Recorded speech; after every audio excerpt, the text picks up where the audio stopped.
From the moment Lilly and Jack Sullivan first vanished from their rural Nova Scotia home, the world has been saturated with every conceivable theory, interview, and armchair analysis.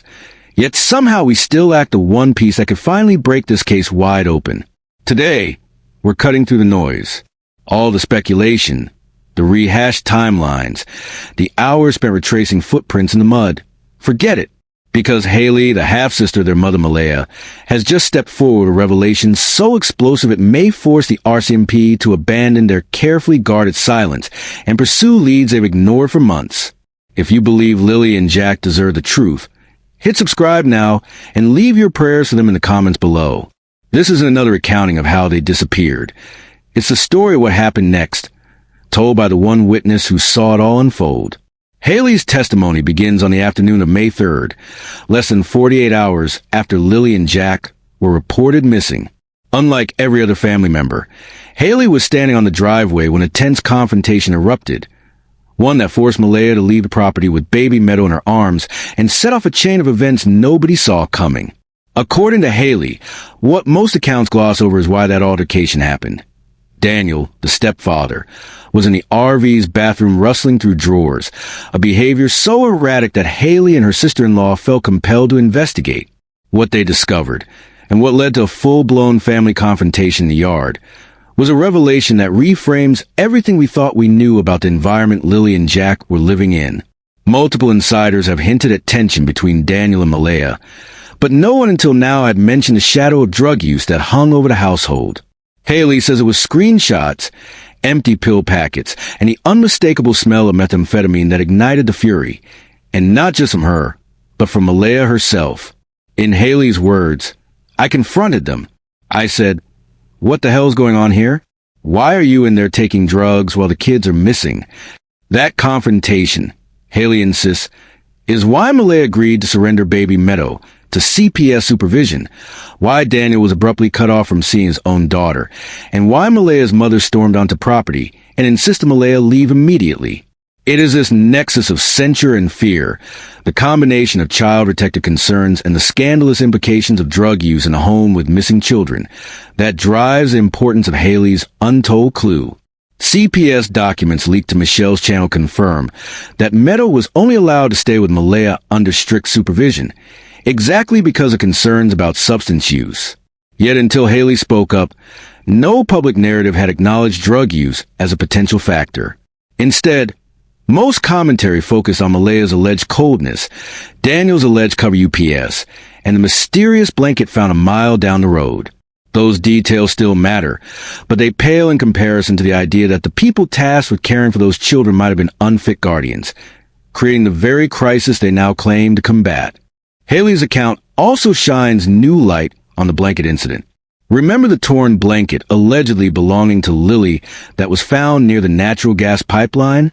Most theories posited that someone planted it to mislead search dogs, or that wind and rain somehow carried it off the driveway. But Haley reveals that Lilly's blanket was intentionally ripped and discarded inside the RV in plain view. When the blanket reappeared a mile away, it wasn't a random drift. It was part of a deliberate pattern of misdirection orchestrated by someone who knew exactly how the RCMP's scent tracking dogs worked. Coupled with a new understanding of drug use creating confusion and vulnerability, this clue suggests a calculated effort by insiders to mislead both K-9 units and investigators, buying time to hide the real trail. Perhaps most disturbing is Haley's suggestion that this pattern of concealment extends beyond the immediate family. In her words, "I know it was family, Malaya's family. They didn't want outsiders in that night. Not cops, not searchers, not even his own mother." She points to Janie, Daniel's mother, who lives in the RV and refused to allow officers to search a specific cupboard, citing only her dog's presence. Now, with the possibility of drug paraphernalia hidden inside, that cupboard takes on sinister overtones. Was Janie shielding evidence of Daniel's and potentially Malaya's substance use? And if so, were she and Malaya acting in concert to protect each other at the expense of those two missing children? When Haley's full account went live on Hidden in the Fog, traditional media barely covered it, but online, the reaction was electric. Thousands of viewers flooded comment sections demanding an RCMP response, urging investigators to re-examine every interview and search record under the microscope of potential substance abuse. Opposition MPs seized on Haley's claims and question periods, and CPS officials quietly confirmed they had reason to believe parental fitness was a concern long before Lilly and Jack went missing. Meanwhile, Daniel, still unverified by any formal hearing, remains cut off from Meadow, pleading for visitation and calling his home environment safe, claims Haley's revelation directly contradicts. This is why Haley's clue is a potential turning point.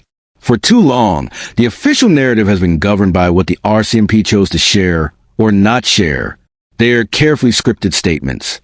No evidence of foul play, investigation active, no confirmed sightings. Meanwhile, the public, hungry for answers, turn to podcasts, subreddits, and influencer channels for every scrap of new information. But no one dare mention the elephant in the living room. Drug use is a disqualifier for guardianship in nearly every jurisdiction, and certainly a red flag in a missing children case.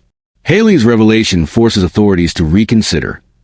If CPS was right to remove Meadow from the home, were they also correct to deprioritize Malaya's cooperation in finding Lilly and Jack? Did the secrecy around substance use create a blind spot that allowed a more sinister plan to unfold? To understand the full weight of Haley's clue, we must revisit the search patterns in early May. Volunteers scoured the woods, tracking footprints and scanning trail cam footage. They found that single boot print in the freshly raked gravel, an imprint Haley now connects to Daniel's drug-induced disorientation. Not an innocent misstep by the children. The dogs lost the scent at that exact spot, and searchers concluded Lilly and Jack must have been picked up by a vehicle, an unsettling theory corroborated by Logan and Darwood, but until now lacking motive. With Haley's testimony, the motive materializes: concealment under the cover of chaos. Layered on top of all this is the family politics that Haley unveils.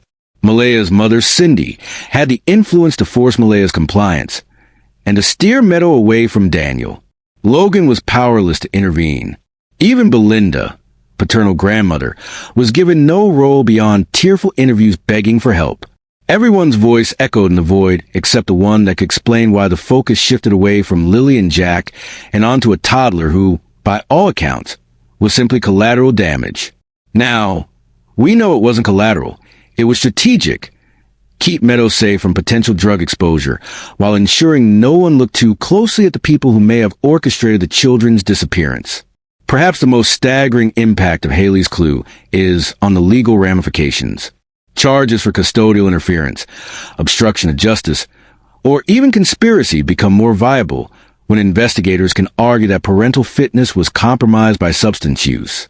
CPS policies require immediate reporting and intervention when guardians are suspected of endangering a child's welfare. If investigators can demonstrate that both Daniel and Malaya were under the influence, they gain probable cause to seize digital records, secure search warrants, and compel testimony under oath. The case could shift from missing persons to coordinated disappearance, a move that carries far greater investigative and prosecutorial resources. Online, the response to Haley's revelation split the community. Some hailed her as a hero and who finally told the truth. Others attacked her credibility, pointing out inconsistencies in her timeline or her admitted closeness to Malaya. But even skeptics agree on one thing: nobody anticipated drugs being in the picture. In forums like r/True Crime Canada, posts with titles like "Meth in the RV" and "Blanket Planted, Drugs Hidden, This is Big" surged overnight.